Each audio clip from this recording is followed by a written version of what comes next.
മനസമാധാനത്തോടെ ജീവിക്കാൻ ഇനി ഇവിടെ പറ്റൂല സാറേ. വെട്ടിയത് ഇവനെയാണെങ്കിലും കൊണ്ടത് എനിക്കാണ് നോക്കാം. അവരെത്ര പേരുണ്ടായിരുന്നു? 2-3 പേരുണ്ടായിരുന്നു. ആരെയും തിരിച്ചറിയാൻ പറ്റിയിട്ടില്ല? പറ്റില്ല. നാളെ കടപ്പുറത്ത് ഇവന്റെ ശവം അടിയണം. അതേ അവന്മാർ ഉദ്ദേശിച്ചിട്ടുണ്ടായിരുന്നുള്ളൂ. പിന്നെ വീണ്ടും തുടങ്ങാമല്ലോ. ഞാൻ ഇവരുടെയൊക്കെ സ്റ്റേറ്റ്മെന്റ് എടുത്തു സാർ.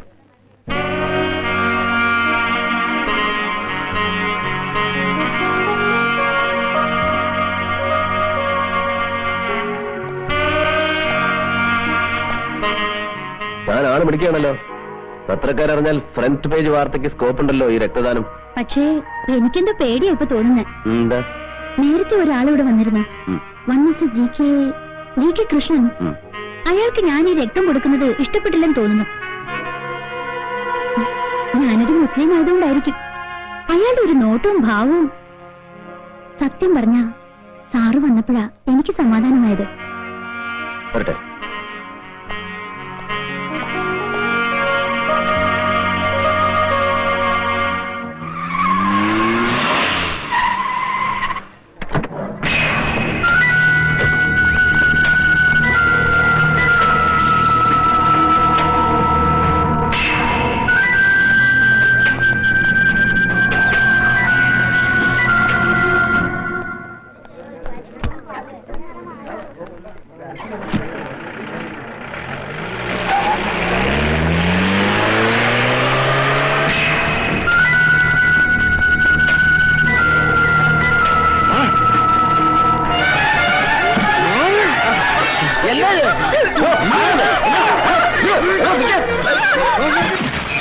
മുസ്ലിമിന്റെ രക്തം ഹിന്ദുവിന്റെ ശരീരത്തിൽ കൂടെ ഓടണം.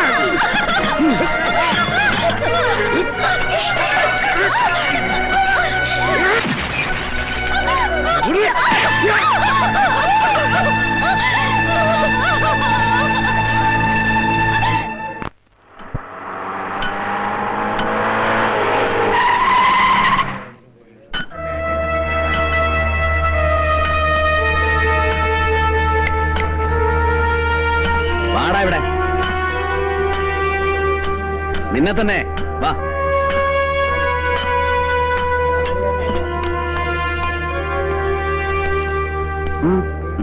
വണ്ടിയിലോട്ട് കയറി.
സാറല്ലേ?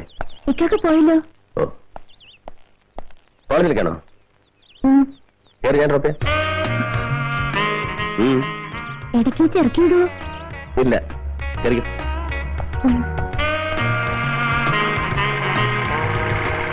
ഇന്നലെ തനിക്ക് വല്ലതും പറ്റിയോടോ?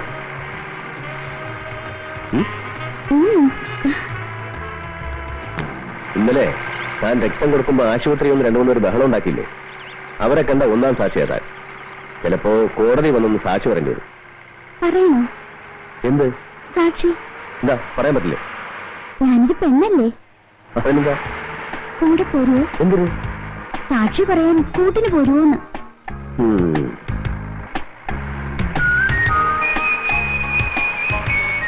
എന്താ കല്യാണം കഴിക്കാത്തെ?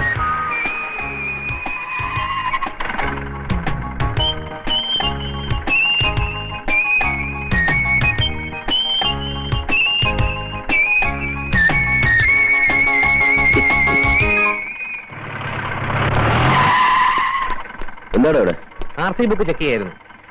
ഈ കുട്ടിന് കോളേജ് കണ്ടോട്. അല്ല സാർ, ഈ മന്ത്രിയുടെ പെങ്ങൾക്ക് കോളേജിൽ പോകാനുള്ള അല്ല പോലീസ് ജീപ്പ്, അവളെ കോളേജിൽ കൊണ്ട് വിടാനുള്ളവനല്ല പോലീസുകാരനും ഇടിയേറ്റെന്ന് സാർ പറഞ്ഞത്. അതെ, ഇടിയേറ്റെന്ന് പറഞ്ഞാൽ എന്താ തെറ്റ്? ഇറങ്ങിക്കോളൂ, ഒന്നുകൊണ്ട് വിടറോ.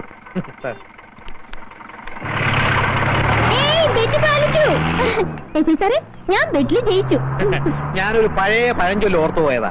അമ്മായി അമ്മയ്ക്ക് അടുപ്പിലും ആകാം, മരുമകൾക്ക് പറമ്പിലും പാടില്ല എന്നുള്ളത് എത്ര സത്യമാണെന്ന്. എന്ത് ചെയ്യും? വണ്ടി എടുക്കണോ? ആരാ വണ്ടി ചാരിയിരിക്കുന്നത്? മാറിയടാ.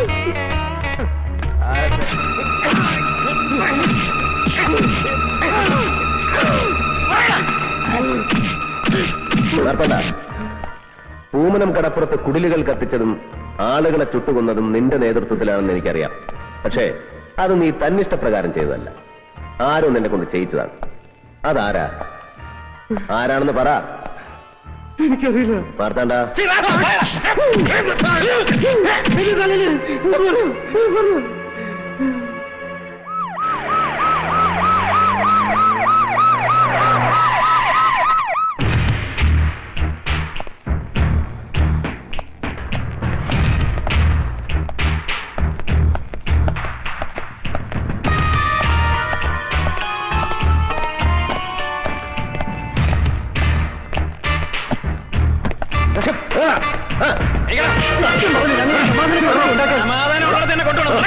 പറയുന്നു.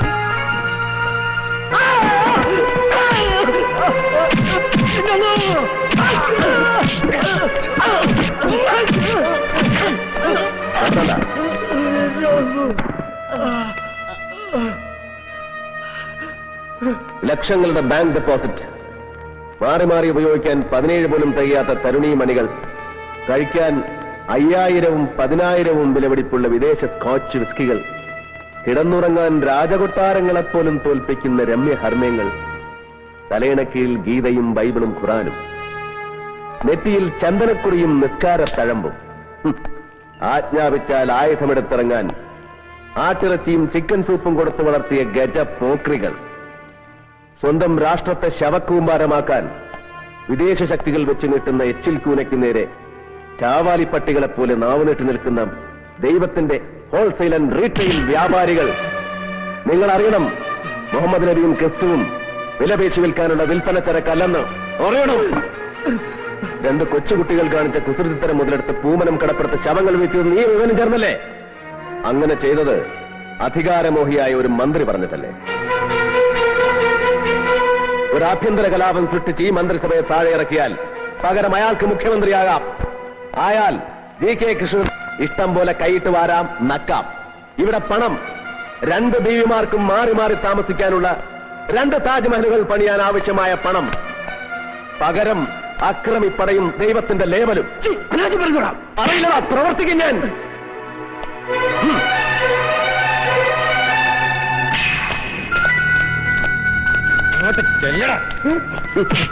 പാവം ആ മന്ത്രിയുടെ പേര് മാത്രമേ ഇവൻ അറിയില്ല. പക്ഷേ ഇവൻ പറയുന്നത് അത് നിങ്ങൾക്കറിയാവുന്ന. ഇനി പറ, ആരാ മന്ത്രി?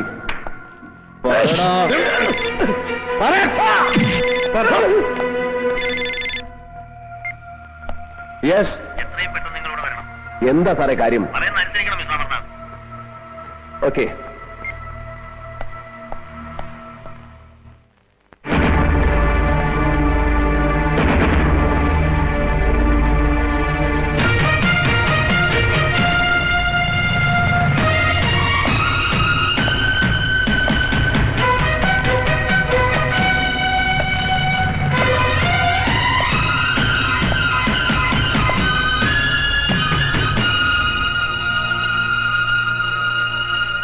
എന്റെ കണക്കുകൂട്ടലുകളൊക്കെ തെറ്റിച്ചു കളഞ്ഞല്ലോ താൻ. GK കൃഷ്ണനെയും ഖാദർ സാഹിബിനെയും പോലുള്ളവരെ അവരെത്ര വലിയ ക്രിമിനൽസ് ആണെന്ന് ബോധ്യപ്പെട്ടാലും അറസ്റ്റ് ചെയ്യുന്നതിന് മുമ്പ് തനിക്ക് എന്നോടൊന്നും ആലോചിക്കാൻ വരുന്നില്ലേ? ഇയാൾ പറയുന്നു അയാളോടൊന്നും ആലോചിച്ചിട്ടില്ലെന്ന്. ശരിയല്ലേ? അതിന് മഹാന്മാരായ രണ്ടുപേർക്ക് പരമവീര ചക്രം കൊടുക്കുന്ന ചടങ്ങൊന്നും ഇവിടെ നടന്നില്ലല്ലോ സർ. 2 തേർഡ് റേറ്റ് ക്രിമിനൽസിന്റെ അറസ്റ്റല്ലേ നടന്നത്? ക്രിമിനൽസ് എന്ന് അത് ശരിയാ. എന്റെ അഭിപ്രായം 2 മതങ്ങളുടെ പ്രധാനപ്പെട്ട ഒരു പ്രാധാന്യമില്ല സർ. ഞാൻ അന്വേഷിച്ചിടത്തോളം അവരൊരു സംഘടനയുടെയും ഔദ്യോഗിക ഭാരവാഹികളല്ല. അവരുടെ കൂടെയുള്ളവർ വിശ്വാസികളുമല്ല. ഒരു കൂട്ടം ഗുണ്ടാ സംഘങ്ങളാണ്. അവരാർക്കൊക്കെയോ വേണ്ടി. Amarnath, you come to the point. GK കൃഷ്ണന്റെയും ഖാദർ സാഹിബിന്റെയും അറസ്റ്റിനെ കുറിച്ച് സംസാരിക്കാനാണെങ്കിൽ സോറി സർ. കണ്ടോ, ഇതാ ഞാൻ പറഞ്ഞത്. വേണ്ട, തൽക്കാലം ബഹുമാനപ്പെട്ട മന്ത്രി ഒന്നും പറയണ്ട. മന്ത്രിസഭയുടെ പ്രതിച്ഛായ തകർക്കുവാനും അതുവഴി അധികാരത്തിലേറുവാനും വേണ്ടി ആരോ മനഃപൂർവ്വം കളിച്ച കളിയുടെ പരിണിത ഫലമാണ് പൂമനം വർഗീയ കലാപമെന്ന് മന്ത്രിസഭയിൽ ഘോരഘോരം പ്രസംഗിച്ച മന്ത്രിമാരാണ് നിങ്ങൾ. ശരിയാണ്, കളിച്ചിട്ടുണ്ട്. വേറെ ആരുമല്ല, ഈ മന്ത്രിസഭയിലെ ഒരു മന്ത്രി.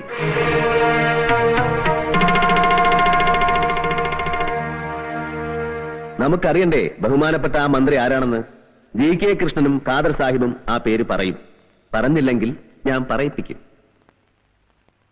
ഡൽഹിയിലെ അധോലോക സംഘങ്ങൾക്ക് കേരളത്തിലെ തീരപ്രദേശങ്ങളിൽ ആയുധക്കള്ളക്കടത്തിനായി പതിച്ചുകൊടുത്ത ജനാധിപത്യത്തിന്റെ ആ കാവൽമാലാക്കയുടെ പേര് ഇന്നല്ലെങ്കിൽ നാളെ ഞാൻ പുറത്തു കൊണ്ടുവരും. അതൊക്കെ ഒരു വെറും സർക്കിൾ ഇൻസ്പെക്ടറായ തന്നെ കൊണ്ട് കഴിയുമോ മിസ്റ്റർ അമർനാഥ്? മാത്രമല്ല, ഇപ്പോഴത്തെ പ്രശ്നം താനുണ്ടാക്കിയ ഊരാക്കുടുക്ക് എങ്ങനെ അഴിക്കാൻ കഴിയുമെന്നുള്ളതാണ്. GK കൃഷ്ണനെയും ഖാദർ സാഹിബിനെയും അറസ്റ്റ് ചെയ്തതിന്റെ പേരിൽ നാട് മുഴുവൻ പ്രതിഷേധം ഇരമ്പുകയാണ്. അത് കണ്ടില്ലെന്നടിക്കാൻ ഈ മിനിസ്റ്ററിക്കാവില്ല. ഒരു ലഹള പൊട്ടിപ്പുറപ്പെട്ടാൽ അത് തടയാൻ തന്നെ കൊണ്ട് കഴിഞ്ഞൊന്നും വരില്ല. അതുകൊണ്ട് GK കൃഷ്ണനെയും ഖാദർ സാഹിബിനെയും വിട്ടുകൊടുക്കുക. That's all. നോ. ആഭ്യന്തരമന്ത്രിയല്ല കേസ് ചാർജ് ചെയ്യുന്നതും പ്രതികളെ തീരുമാനിക്കുന്നത്.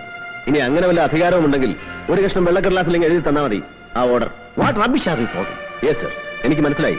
സാർ ഇപ്പൊ കാണിക്കുന്നത് 3ാംകിട രാഷ്ട്രീയക്കാരന്റെ ഉളുപ്പില്ലാത്ത കരണം മറിച്ചില്ല. അമർനാഥ്, വ്യക്തിപരമായി ഞാൻ നിങ്ങൾക്ക് തന്ന സ്വാതന്ത്ര്യം എന്റെ തലയിൽ കയറിയിരിക്കാനുള്ള ലൈസൻസ് ആണ് ധരിക്കരുത്. നിങ്ങൾക്ക് അവരെ വിടാൻ ബുദ്ധിമുട്ടാണെങ്കിൽ നോക്കിക്കോ, 24 മണിക്കൂറിനാണ് ഞാൻ അവരെ പുറത്തിറക്കും. You get out. Home minister Abdul Rahim ആദർശമുള്ള ആൺകുട്ടിയാണെന്ന് ധരിച്ച് എനിക്ക് തെറ്റി. I am thoroughly mistaken. പക്ഷേ ആ തെറ്റ് ഞാൻ തിരുത്തിയേ മതിയാവും. കാണാം. തോൽക്കുമെന്ന് അറിഞ്ഞുകൊണ്ടൊരു യുദ്ധം നയിക്കരുത്. പിന്നീട് നിങ്ങൾക്ക് ഒരുപാട് കരയേണ്ടി വരും. സ്വന്തം അച്ഛന്റെ ശവശരീരം പഴമ്പായിൽ പൊതിഞ്ഞ് ഏറ്റുവാങ്ങുമ്പോഴും കരഞ്ഞിട്ടില്ല സർ. രക്തം തുടിച്ചിട്ടേ ഉള്ളൂ. ആ തന്തയ്ക്ക് പറഞ്ഞ മകൻ തന്നെയാണ് പറയുന്നത്. ഇതിന്റെ പേരിൽ എനിക്ക് എത്ര കരയേണ്ടി വന്നാലും ആ ദേശദ്രോഹികളെ ഞാൻ കോടതിക്ക് മുമ്പാകെ ഹാജരാക്കും. That's my duty and moral responsibility.